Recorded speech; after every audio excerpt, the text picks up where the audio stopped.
The next skill we need for hyperbolas is taking a non-standard form equation that's much further away than our last example and converting it to standard form to sketch that hyperbola.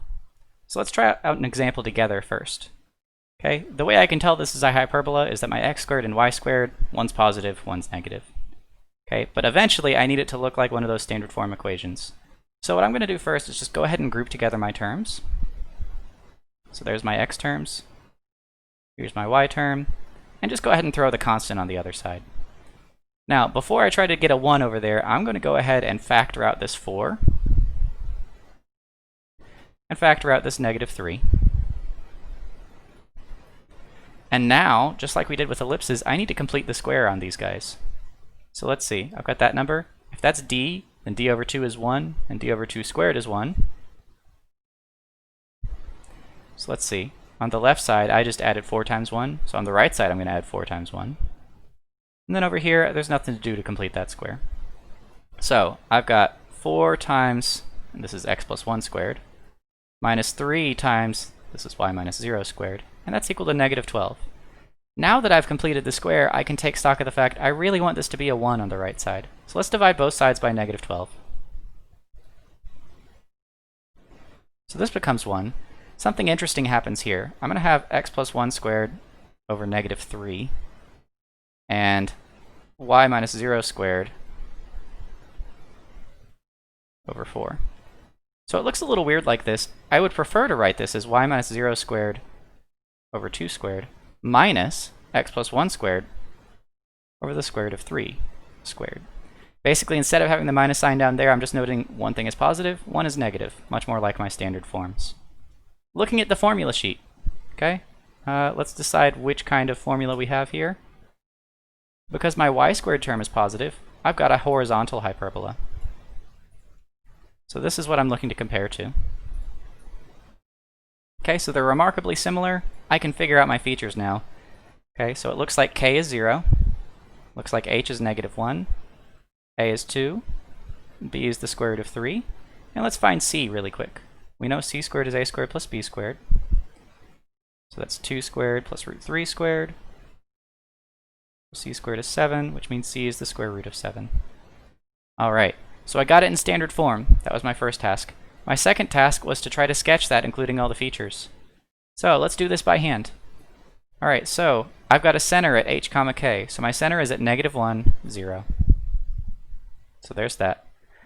Okay, because this is a vertical hyperbola, A measures the distance vertically from my center to my vertices. So a distance of 2 going up or down to my vertices. B, on the other hand, will be the distance to my covertices in the other direction, so in this case, horizontally. Okay, so the square root of 3 is like 1.7-ish, so it's somewhere around there, somewhere around there. Let me go ahead and draw my little box. That'll help me with sketching this. Not looking for perfection, just good enough to guide me. And I'll draw the diagonals on that box as well as I can. Should probably do dashed lines there since it's not actually part of the graph. Okay, so I'm using this to guide the drawing of my hyperbola. We have decided, okay, this is a vertical hyperbola. So instead of doing the left and right side, I need to do the top and the bottom going through those vertices. Something like this. Sorry, not a great sketch there. There we go, that looks a little bit better. Getting close to those asymptotes, but never quite touching them. Only feature missing is the foci. Okay, so let's see what the square root of 7 is. So the square root of 7 is roughly 2.6. So in the same direction as my vertices, but 2.6 away, that's where my foci are going to be. Okay, so something like those guys. So at this point I've got a nice sketch. Let's compare that with what Piazza generates. Okay, so I'm looking this time at a vertical hyperbola. And I had h is negative 1, k is 0. I also had a is 2, b is root 3. I'm just typing sqrt for the square root.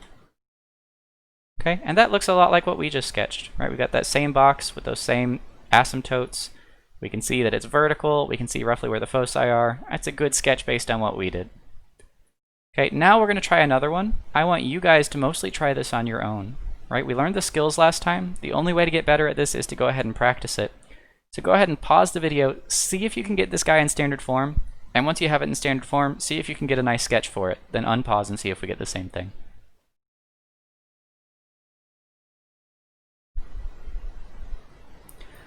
Alright, so for this one, I'm going to start by grouping together my x terms, just the one, and my y terms. And I'm going to move the constant to the other side. Alright, so now, bring out that 9. I'll bring out this -4. I don't really need to do any completing the square on this first bit, but I do need to do completing the square for the y term. So if d is -2, d over 2 is -1, and if you square that, it's +1. So in effect, what I just did to the left side was add -4 times 1. I'll do the same thing on the right side. So if I simplify, I've got 9 times x minus 0 squared minus 4 times y minus 1 squared equals 36.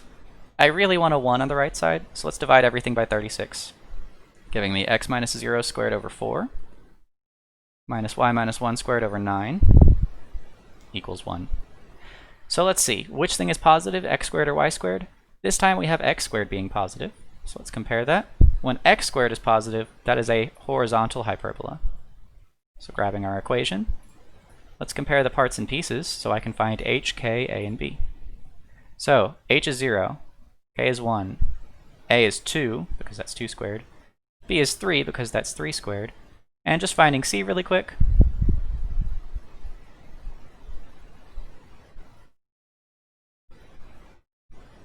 That would be the square root of 13. So I have everything I need to sketch this. I've decided this is a horizontal hyperbola, but let's just start with the center. It's centered at 0, 1. Great.